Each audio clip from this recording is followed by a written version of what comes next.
It was always just quiet between us. Not cold, not distant, just quiet. I married Robert's father, Ian, when Robert was 17.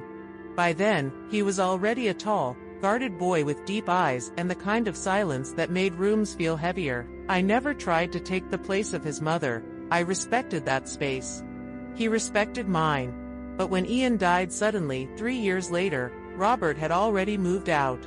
He didn't come to the funeral. He didn't return calls. I assumed he had built his distance to survive the grief.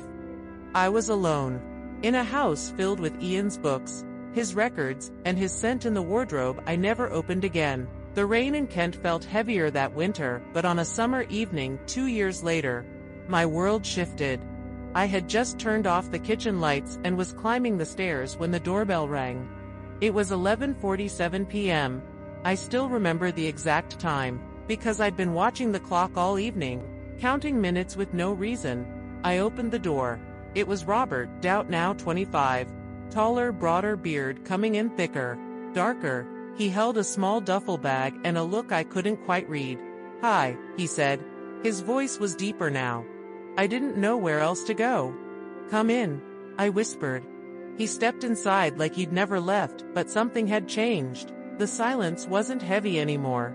It was aware. The next morning, we sat across from each other over toast and tea. The conversation was awkward, filled with polite pauses and sidelong glances. "I'm sorry I didn't come to the funeral," he said, not looking up. "I know," I replied gently. "You were hurting." I was angry at him. No, at myself. For not saying goodbye. We talked more that week than we had in years. About Ian. About university. About the flat he had to leave after losing his job in London. I offered him the guest room.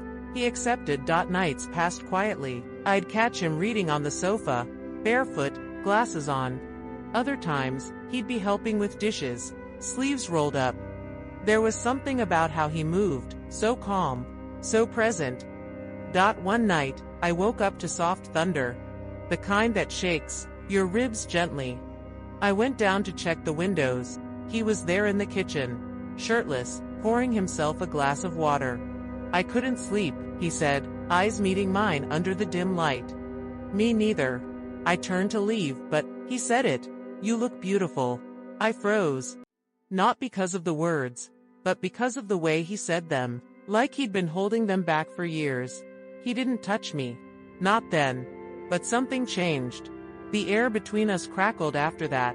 Long silences. Closer glances. Hands that brushed when we passed plates. The unspoken hung in every corner of the house. One night, I was reading in bed when a soft knock came at the door. I said, "Come in," already knowing. Robert stepped inside, shirt on this time. Nervous. "I can't stop thinking about you," he said, standing at the door. "This is wrong," I whispered. "Why?" "Because I was married to your father." He walked forward, slowly, carefully. "You were his wife, not my mother. And we were always something else." I couldn't answer. My breath caught in my throat. He leaned in, not fast, not demanding, just honest. The kiss was gentle, like a question. My lips answered. That night, everything changed, not in chaos, not in frenzy, but in the soft unfolding of something long buried. We held each other like two souls who'd wandered too long, no guilt, no shame, only silence, and truth. The weeks that followed were a strange kind of heaven. We never labeled it, we never spoke it out loud, but in every shared cup of tea, every walk in the park, every whisper across pillows, we lived it. One evening, he brought me a sketch he'd drawn of us, sitting on the porch, laughing. "You drew this?" I asked. He smiled. "You smile like this when you're with me." I cried, quietly, because no one had seen me like that in years. But time, as always, catches up. Robert got a job offer in Edinburgh, a good one. He was going to leave. The night before, we sat under the stars. "I wish I'd known you differently," he said. "You know me the way no one else has." I replied.